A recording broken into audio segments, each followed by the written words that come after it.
بسم الله الرحمن الرحيم يريد الله ليبين لكم ويهديكم سنن الذين من قبلكم ويتوب عليكم والله عليم حكيم والله يريد أن يتوب عليكم ويريد الذين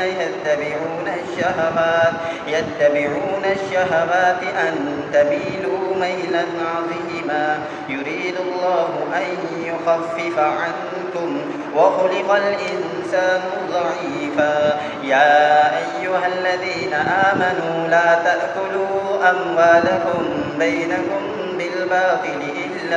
بالباطل إلا أن تكون تجارة عن تراض منكم ولا تقتلوا أنفسكم إن الله كان بكم رحيما ومن يفعل ذلك عدوانا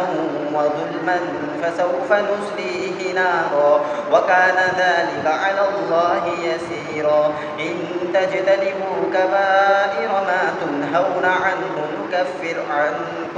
نكفر عنكم سيئاتكم وندخلكم مدخلا كريما ولا تتمنوا ما فضل الله به بعضكم على بعض للرجال نصيب مما اكتسبوا وللنساء نصيب مما اكتسبن واسألوا الله من فضله إن الله كان بكل شيء عليما ولكل جعلنا موالي مما ترك الوالدان والأقربون والذين عقدت أيمانكم فآتوهم نصيبهم إن الله كان على كل شيء شهيدا. Surah An-Nisa, buku number 5.